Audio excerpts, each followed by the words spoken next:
जोर से तारीफ करो, जोर से। अपने हाथों को उठा के बोलो, पवित्र आत्मा हम सब कामों को ग्रहण कर दे जो आप हमारे बीच में कर रहे हैं। ऊंची आवाज में,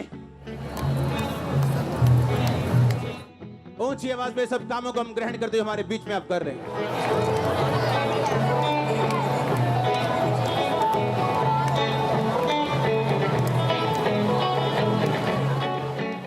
प्रभु यीशु मसीह के सामर्थ्य नाम में हम मांगते हैं, आमीन। ऊंचा आशीष ऊंची। उठाओ अपने हाथों को, बोलो जितना वचन आज मैं सुनूं 100 गुना फलों को लेके आऊं। उठाओ अपने हाथों को।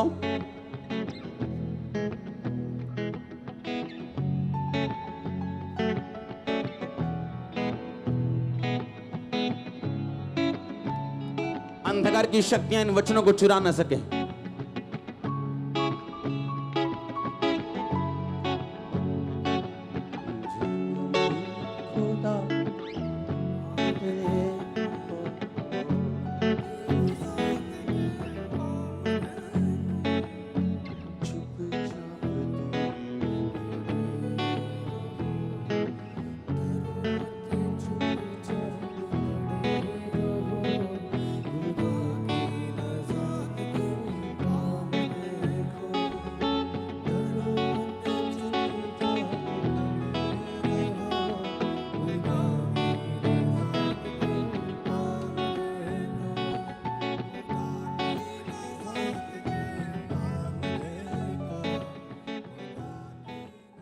उठाओ अपने हाथों को, जितना वचन आज मैं सुनूं 100 गुना फलों को लेके आऊं।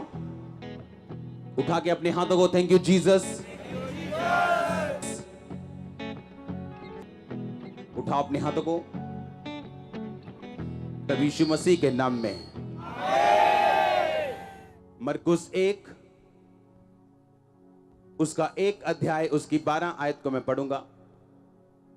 12 आपको समझ आए इसलिए मैं 9 से पढ़ूंगा। उन दिनों में यीशु ने गलील के नासरत से आकर यरदन में यूहन्ना से बपतिस्मा लिया, और जब वो जल से निकलकर ऊपर आया तो तुरंत उसने आकाश को खुलते और आत्मा को कबूतर के समान अपने ऊपर उतरते देखा, और आकाशवाणी हुई कि तू मेरा प्रिय पुत्र है, मैं तुझसे बहुत प्रसन्न हूं। तब आत्मा ने तुरंत उसे जंगल की ओर भेजा। सब बोलो आमीन।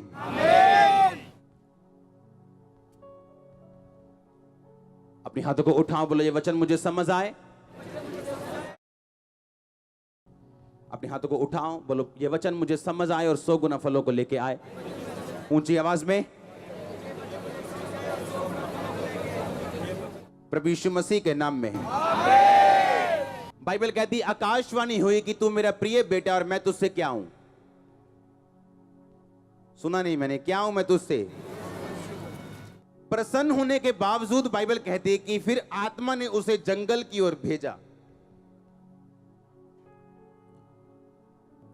एक टाइम आपको लगता है कि परमेश्वर आपसे खुश है, अगले ही दिन जब परीक्षाएं आपको हिट करती हैं, आपको लगता है कि क्या सचमुच तू मुझसे खुश है क्या? क्या सचमुच परमेश्वर मुझसे खुश है? अगर आप इंग्लिश की या यूनानी भाषा की बाइबल पढ़ें तो उसके अनुसार लिखा, देन स्पिरिट, आत्मा ने उसे धक्का दिया जंगल में जाने के लिए, फोर्सफुली लिखा, फोर्सफुली, धक्के से, प्रेशर से पवित्र आत्मा यीशु मसीह को जंगलों में ले गया ताकि शैतान से उसकी परीक्षा हो। एक पल उसको लगा कि आकाशवाणी हुई कि ये मेरा प्रिय बेटा है और मैं उससे बहुत खुश हूं, और अगले ही पल शैतान उसकी परीक्षा लेने के लिए जंगलों में ले गया उसको, ताकि यीशु मसीह को यह महसूस करा सके कि सचमुच परमेश्वर तुझसे प्यार नहीं करता, जो तूने सुना था तेरे मन का धोखा था। आप अपनी लाइफ की सबसे बड़ी गवाही तब लेते हो। आज क्वायर एक गाना गा रही थी, आप जानते हो चर्च हमारी प्रोफेटिक चर्च है, हाँ क्वायर प्रोफेटिक है, एवरीथिंग प्रोफेटिक है। आप गा रहे थे यीशु में बने रहो, यीशु में बने रहो, यीशु में खड़े रहो। आप जानते हैं कौन सबसे बड़ी गवाही के साथ वापस आता है? जो यीशु मसीह में बना रहता है। हालेलुया। उसने लिखा आत्मा ने उसको जंगल की ओर भेजा ताकि इब्लीस से उसकी परीक्षा हो सके। आज आप इस जगह पे आप इसलिए बैठे हो क्योंकि यीशु मसीह ने फतह पाई है इब्लीस के ऊपर। उसके ग्लोरियस एक्सपीरियंस जितने भी थे कोई भी काम नहीं आए जब तक वो परखा नहीं गया शैतान के द्वारा जंगल में। एक पास्टर प्रार्थना कर रहा था क्योंकि उसे एम्बेसी में जाना था और उसने 21 दिन रात के रोजे रखे क्योंकि वो एम्बेसी में जा रहा था कि उसे वीजा चाहिए क्योंकि वो परमेश्वर का काम करना चाहता है। फॉरेन कंट्रीज के रास्ते खुले, प्रार्थना कर रहा था और 21 दिन रात के रोजे रखने के बाद जब वो एम्बेसी में गया तो एम्बेसी वालों ने मुंह पे ना कर दी वीजा देने के लिए और वो निराश हुआ, वापस आया और शैतान बोला और रख रोजे और रख रोजे। और जितनी बार उसकी गवाही थी, मैंने एम्बेसी में कहता वीजा देने के लिए फाइल दी, उतनी बार मेरी फाइल रिजेक्ट हुई और परमेश्वर मुझसे कहता था मैं तुझे फॉरेन में इस्तेमाल करूंगा और जितनी बार फाइल लगाई जाती थी फेल हो जाती थी। और वो निराश नहीं हुआ, उसने वर्शिप की और परमेश्वर पे छोड़ दिया। और एक दिन वो आराधना कर रहा था और एक फोन उसे आया, कहता क्या आप वही पास्टर बोल रहे हैं? कहता हाँ। कहता क्या आप जल्दी फ्रांस एम्बेसी में आ सकते अपनी वाइफ के साथ? क्या आपकी वाइफ घर पे ही है? कहता हाँ घर पे ही है। कहता आप जल्दी क्या आ सकते वहां पे? कहता मैं आ सकता हूं। कहता जल्दी आइएगा अपने दोनों पासपोर्ट लेके फ्रांस एम्बेसी में गया। वो बंदा कहता मैं आपको फ्रांस एम्बेसी में बहुत बड़ा एक अफसर था, कहता ये मेरी वीजा में हेल्प करेगा आपके लिए क्योंकि मैं आपको फॉरेन में बुलाना चाहता हूं। उस एम्बेसी में से जिस एम्बेसी में वो धक्के खा थक गया था, उस एम्बेसी ने 4 घंटे में सालों का वीजा देके हस्बैंड वाइफ को बाहर किया। सुनो ध्यान से, सुनो। बात वीजा की नहीं थी। जब वो घर आया तो उसने परमेश्वर का, परमेश्वर मैंने इतनी प्रेयर की, इतनी फास्टिंग की, तूने तब मुझे वीजा नहीं दिया और अब मैं तो प्रेयर भी नहीं कर रहा था। परमेश्वर कहता नहीं, तूने जो प्रेयर की थी मैंने अब उसका जवाब दिया। इसका मतलब ये नहीं तुम रोजे ना रखो, फास्टिंग ना रखो, इसका मतलब ये कि परमेश्वर अपने समय पर आपको जवाब देगा। परमेश्वर कहा नहीं, जो रोजे तूने पिछले दिनों रखे थे मैंने उसका जवाब दिया। परीक्षा के दिनों में आपके दिल में क्या आता है और आप क्या सोचते हैं निर्धारित करता है आपके आने वाले जीवन को। बोलो अपने पड़ोसी को,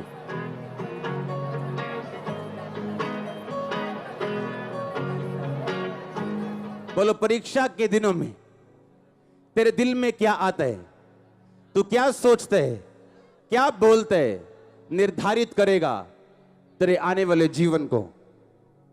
आमीन। फिर से बोलो अपने पड़ोसी को, बोलो परीक्षा के दिनों में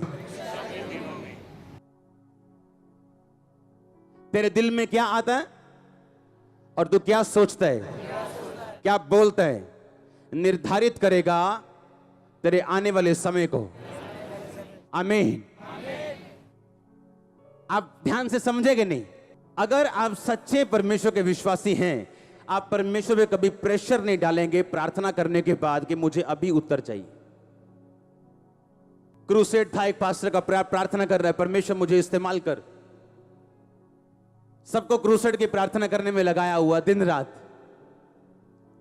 कि मुझे उस क्रूसेड पे तेरे काम चाहिए, लंगड़े चलते चाहिए, अंधे देखते चाहिए। और क्रूसेड जिस दिन शुरू होना था रात को 6 बजे, उस दिन बारिश शुरू हुई और 3 दिन के क्रूसेड पे 3 दिन बारिश होती रही। जब क्रूसेड का टाइम खत्म हो गया, बारिश खत्म हो गई। घर आया दुखी, निराश, गुस्से से भरा हुआ, पर आप यीशु मसीह पे केस नहीं कर सकते हो। कौन सी कचहरी में उसको लेके जाओगे, कौन से सुप्रीम कोर्ट पे उस पे केस करोगे? वो उत्तर देगा अपने हिसाब से, जब देगा अपने टाइमिंग से देगा। उसने परमेश्वर को, शैतान बोलता था पूछ परमेश्वर से कि तूने मेरी प्रार्थना क्यों नहीं सुनी? क्या तू रुक नहीं सकता था? क्या 3 दिन बारिश, वही दिन बारिश करनी थी जब मेरे क्रूसेड थे? क्या वही दिन बारिश करनी थी जब मेरी मीटिंग थी? पहले आगे पीछे नहीं कर सकता था तू? कुछ नहीं कहा। आंखों से आंसू आ रहे थे और प्रार्थना करके वर्शिप करके सो गया। आज हर हफ्ते उसका फॉरेन में क्रूसेड होता उस पास्टर का, हर हफ्ते। मैंने दुनिया का कोई पास्टर नहीं देखा जो इतना फॉरेन में क्रूसेड करता हो उस एक पास्टर के अलावा। किसी की स्टोरी मत सुनो अकेली, उसकी ग्लोरी भी मत सुनो अकेली, उसकी ग्लोरी और स्टोरी दोनों सुनो। हालेलुया, दोनों सुनो। तब परमेश्वर ने प्रार्थना का उत्तर नहीं दिया जब वो रोजे रख के बैठा था। परमेश्वर ने कहा मैं दूंगा उत्तर, मैं क्रूसेड पे तुझे लेके जाऊंगा, इस्तेमाल करूंगा, पर अपने टाइम पे। परमेश्वर ने कहा इजरायली लोगों को कि मैं इजरायली लोगों को लेके जाऊंगा, जंगल के मार्ग से लेके जाऊंगा, शॉर्टकट में नहीं लेके जाऊंगा, ताकि मैं इनके मन में जान सकूं क्या क्या है, मैं इनकी परीक्षा कर सकूं और इन्हें नम्र बना सकूं। आप परमेश्वर नहीं हो कि जब आप प्रेयर करोगे आप तभी उत्तर पाओगे, तब तो आप खुदा बन जाओगे। आप रियल लवर हो खुदा के, तो आप वेट करोगे, आपकी वेट मुबारक होगी, आपकी वेट फलवंत होगी। जो यहोवा की बाट जोते हैं नया बल प्राप्त करेंगे, वो चलेंगे थकेंगे नहीं, उड़ेंगे वो यीशु मसीह के नाम में, वो दौड़ेंगे लिखा श्रमित ना होंगे। अपने पड़ोसी को बोलो तुम खुदा नहीं हो, कि जब तुम प्रार्थना करो वो तभी तुम्हें उत्तर दे। हालेलुया। मैंने 10 साल एक विषय में प्रार्थना की, 10 साल, 10 years, और 1 इंच भी उस चीज को सरकते हुए नहीं देखा। सोचो क्या हालत हुई होगी। पर 11वें साल एक दिन में परमेश्वर पलट सकता है स्टोरी को। दुनिया जाके चेक करो, जिन लोगों ने बेदारियां फैलाई हैं, जिन लोगों ने लंगड़े चलाए हैं, अंधे दिखाए, वो लोग वही लोग निकलेंगे जो अपनी परीक्षाओं के टाइम पर खुदावंद के साथ वफादार रहें। परमेश्वर ने कहा जोशुआ, यहोशू, बी वेरी करेजियस। कहता हियाव बांध और दृढ़ हो जा। फिर कहता मैं तुझसे कहता हूं बहुत हियाव बांध और बहुत दृढ़ हो जा। क्यों, ऐसा क्यों? परमेश्वर 2 बार क्यों कह रहा है उसको, 3 बार एक ही बात क्यों कह रहा है उसको? क्योंकि परमेश्वर को मालूम था कि इजरायली लोग जब तो गवाहियां होती तब तो बड़ी झूम झूम के तारीफ करते हैं, लेकिन जब इनकी जिंदगी में परीक्षाएं आती तब ये कुड़कुड़ाते हैं।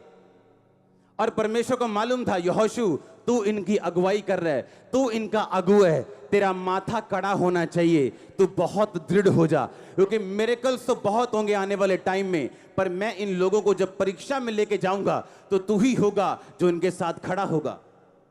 और बाइबल कहती जब वो जा रहे हैं और नदी पार करनी, और नदी उफान के ऊपर है, नदी में बाढ़ आई हुई, बहुत गहरी नदी, और उस टाइम नदी को धो बाग करना, और उसके बाद यरीहो की दीवार को गिराना, वो भी बाहर की तरफ हालेलुया बोल के।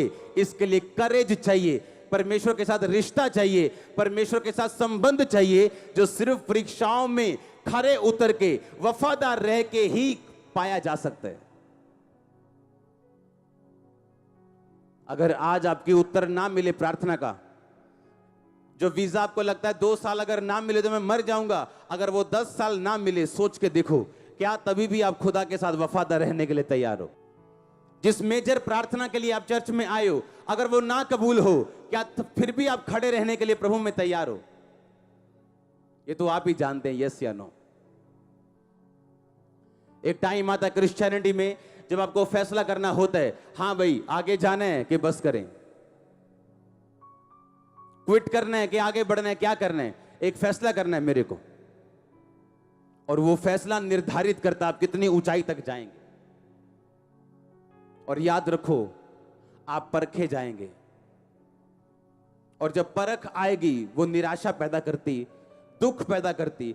लेकिन अगर आप सच्चे क्रिश्चियन हैं, अगर आप झूठे नहीं हैं, बाबाओं की तरह चर्च में नहीं आते हैं, अगर आप खुदा को ढूंढने के लिए चर्च में आते हैं और आपने खुदा को दिल में बसाया है, आप परखे जाएंगे। और अगर आप परखे जाएंगे, परख में सफल रहे, तो आप प्रमोट किए जाएंगे। आपकी प्रमोशन होगी आत्मा में और शरीर में। सबको जय मसीह की। मैं जतिन बब्बर और आप देख रहे हैं मसीह परिवार चैनल। जैसे कि आप सब जानते हैं कि मैं इस चैनल पे प्रभु के अलग अलग दासों की वीडियोस डालता हूं, तो अगर आपको हमारा चैनल अच्छा लगता है तो आप इस चैनल को ज़्यादा से ज़्यादा सब्सक्राइब जरूर करें, ताकि आप प्रभु के वचन को सुन सके। वीडियोस को ज़्यादा से ज़्यादा शेयर करें, ताकि जिन लोगों तक वचन नहीं पहुंचा उन तक भी वचन पहुंच सके। सबको जय मसीह की। एक बार मैं आपसे दोबारा कहूँगा कि इस चैनल को सब्सक्राइब जरूर करें और वीडियोस को ज़्यादा से ज़्यादा शेयर करें। जय मसीह की।